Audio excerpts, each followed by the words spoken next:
양경태입니다. 놓쳤던 사설이 하나 있었는데 저는 꼭 사설을 5대 일간지를 사설을 제가 쭉 보고 있습니다. 근데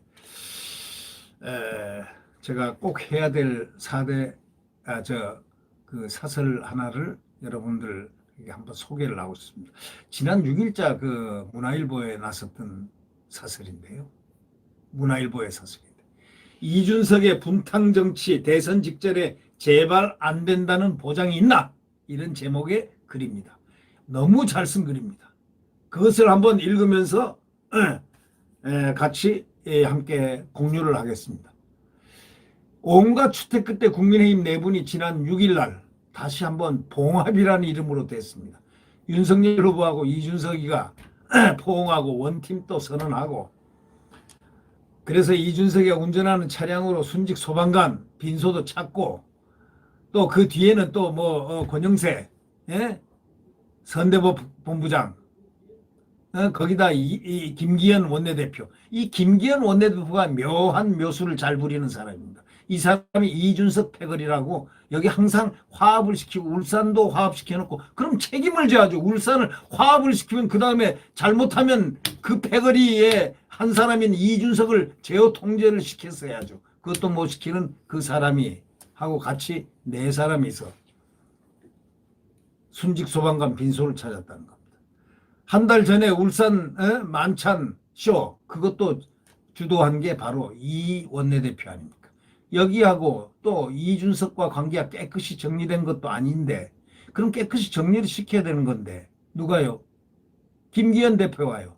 그걸 하지도 않고 또 이번에도 또 나서가지고 가운데 바로 직전에 사망 선고 사퇴 결의안을 딱 하려고 하는데 가운데 끼어들어가지고 또 승부사 윤석열 후보의 그 태도를 갖다가 딱 변하게 만든 바로 장본인이 김기현이었습니다. 그리고 그는 책임을 안 집니다. 울산에서도 책임을 안 집니다. 그러니까 뭐가 잘 안 되려면은 이상한 사람이 그 난세 난리를 치고, 잘 되려면 난세 영웅이 잘 하고 그런다는 얘기가 있지 않습니까? 그런 의미에서 선대위원장을 한 권영세 의원을 상당히 신뢰하고 싶습니다. 믿고 싶습니다. 그분은 김기현 대표와는 기질적으로 다른 분이고 상당히 할 것을 하는 대가 센 분이라고 제가 들었습니다. 기대를 해봅니다. 그러니까 결국 이준석이가 대표직에서 물러나서 백의종군을 선언했으면 그 내관이 완전히 제거된 거로 봐야지만, 그러나 그가 다시 복귀했기 때문에 결국 탄핵 직전까지 갔다가 최소한 실질적 안전장치도 하나도 없이 막연하게 우리 과거 잊어버리자, 과거를 묻지 마세요 하는 유행가짜락의 소리에 그냥 묻혀버렸습니다. 국민들이 그래서 어리둥절하고 분노했을 뿐입니다. 앞으로 이제 두고 보겠습니다만은 제가 앞서 얘기한 저의 감성, 이준석이가 허리를 굽히고 물러서서는 모양을 취한 것은 싸늘한 여론과 당내 분위기에 따른 전술적인 선택일 가능성이 있겠지, 그가 진정성 있게 그가 여론과 당내 분위기에 따라서 자기가 속죄를 한 뜻이 아닐 겁니다. 전술적으로 선택했습니다. 그럴 가능성이 크다, 이런 얘기입니다.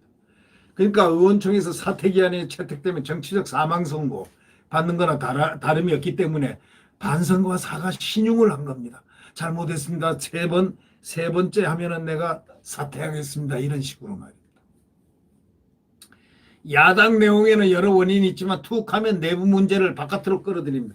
그새 참지를 못해가지고 6일날 사과해놓고 그 다음날 아침에 자기가 전기차를 몰고 가겠다고 해가지고 오케이 한 이 윤석열 후보하고 대화 내용, 이런 내용. 열차 안에서는 후보가 이거 질문합니다.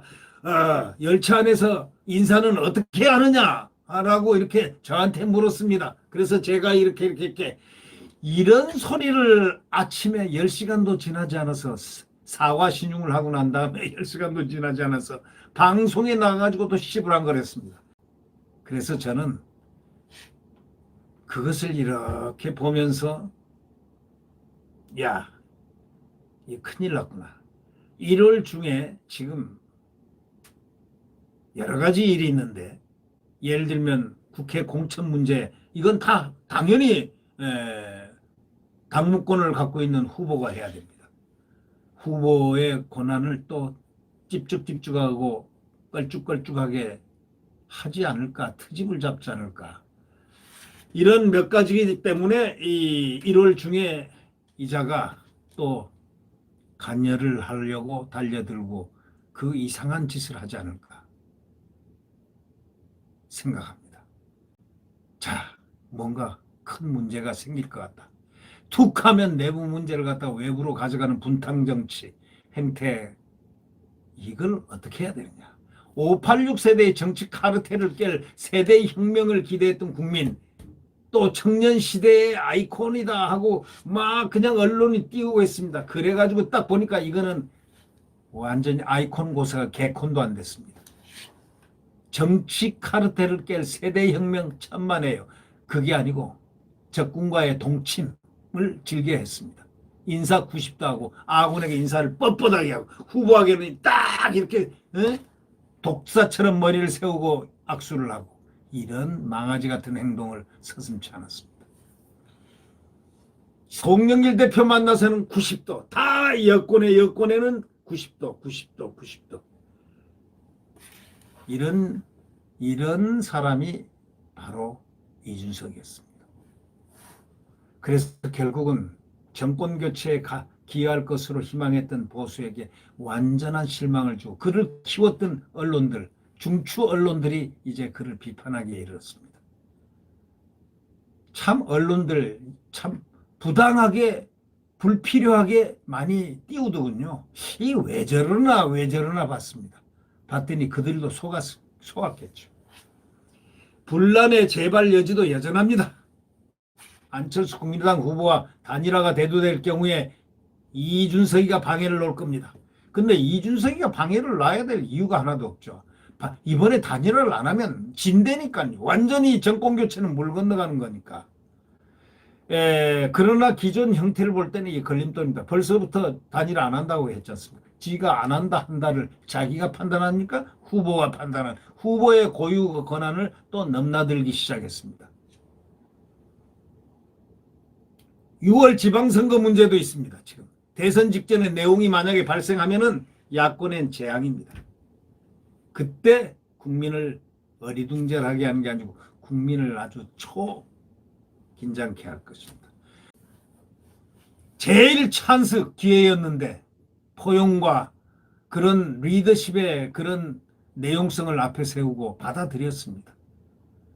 여기에 잘못한 사람이 바로 김기현 원내대표라는 사람임을 알고 그자가 지지를 울산에서도 그렇게 했으면 책임을 져야 되는데 책임을 안 지고 희낙낙거리고 그가 마치 무슨 정치에 달인인 것처럼 굴고 있는데 이 다음 한번 보십시오.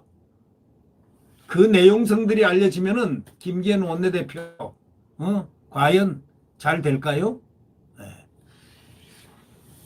이 대선 후보가 홀로 막 싸우고 함께 다 싸워도 힘이 부족할 텐데 중간에 이렇게 힘을 빼고 전부 다 반란을 일으키고 분탕질을 하고 하는 이자를 갖다가 제어 통제 못하고 또 다시 좋은 기회에 의원들이 의원총회에서 100명이 사퇴 결의를 하려는 바로 그 직전에 그것을 막아낸 김기현은 도대체 어떤 자입니까? 그래서 윤석열 후보가 참모가 상당히 없구나. 진실하게 윤석열과 함께 산화하고 싶다라는 그런 정말 충성심 어린 사람이 하나도 없구나.